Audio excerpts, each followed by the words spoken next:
So now we look at the running back position, which over the years has been highly problematic for this team for health reasons. You know, whether it was when Chris Carson and Rashad Penny and those guys, you just had seasons where nobody was available. Everybody got hurt. You had Mike Davis one year as your leading rusher with as a leading rusher as a running back. And I think he had 252 yards or something like that. Like Russell was your leading rusher that year at just over 500 yards. So they've, the year they had to call Marshawn and Turbo off the couch to come in. I mean, they've just had a bad run at running back for a number of years. And then you got a couple guys in Ken Walker and Zach Charbonnet, who are both second-round picks, who've both shown you at different times that they can be really impactful. Ken Walker's entering the final year of his rookie deal. And I love K9. I love he's got he's a guy that he'll bust off a big run. Everybody loves him. He'll dance around back there and end up taking a 2-yard loss, and everybody can't stand it. He's kind of that, it's all or nothing with him, if you will. I like his game. His problem for me has just been availability. And I think he's got a lot on the line because I think had he been able to stay healthy, I think he's productive when he's healthy. Had he been able to stay healthy, maybe we're talking about are the Seahawks going to sign him to an extent? Our TV almost went down. Are the Seahawks going to sign him to an extension in the offseason? I think that might have been the conversation. Now he's playing for his next deal.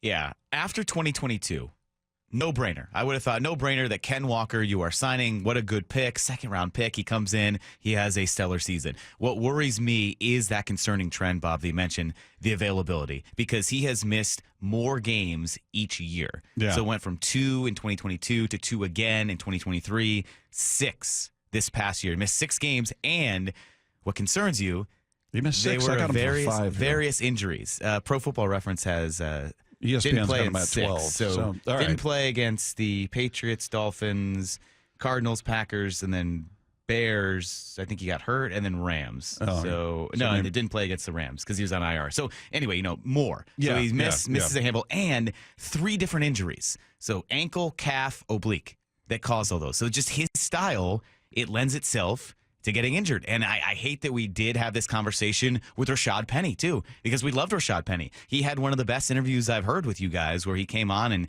he talked about how frustrating it was and just such an unknown. And he had never dealt with anything like this. He was very candid, very open about that. But your availability is your most important trait, especially if you're a running back, especially one drafted in the second round. So unless Ken Walker comes out and plays all 17 regular season games and has a stellar season, I don't know if he gets signed to a second contract. Yeah, and you look at the numbers, whether it's, he played 11 or 12 game, whatever it is, but just each year, his rookie year, he goes over 1,000 yards, which I still maintain that standard needs to be raised in a 17-game season because you're averaging, what do we figure? It's like 58.8 yards a game or something like that. Yeah, you're asking me to do radio math. Yeah. Always a mistake. If you average it out over 17 games, it's not really that impressive. 58.8. 58.8. That's what I just said. Yeah. So there we go.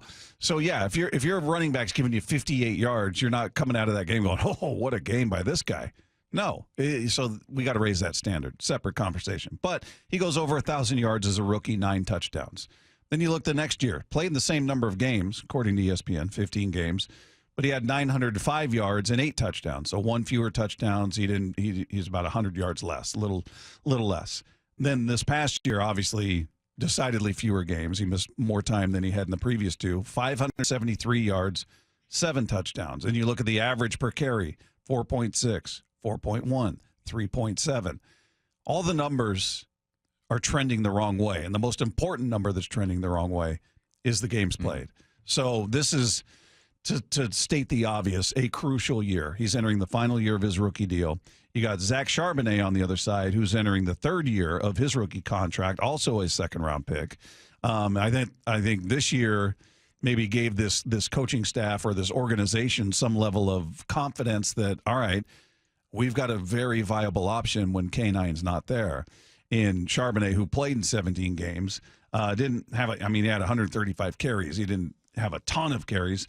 569 yards, 8 touchdowns. So he was pretty productive for the smaller amount of carries as compared to your starting running back. So he's giving you reason to be optimistic about what he could be. And then the guy we love to talk about. That I think when he small bursts, small small sample size, but Kenny McIntosh, he's entering the third year of his rookie deal.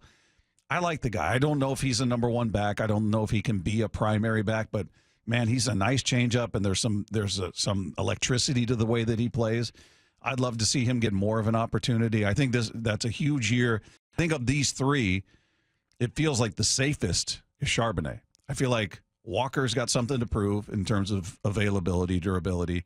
And Kenny McIntosh just to prove that, hey, man, I'm worthy of more opportunities. Well, and Charbonnet, maybe not in danger of proving anything, but if he does come out and have a good season, has a pretty productive year, stays healthy, then it does make Ken Walker redundant. So Zach Charbonnet could almost set himself up in the future to say, look, you don't have to pay Ken Walker. In 2 years, you can pay me, or you can come in and be that guy, because he did kind of do a lot of what Ken Walker did last season.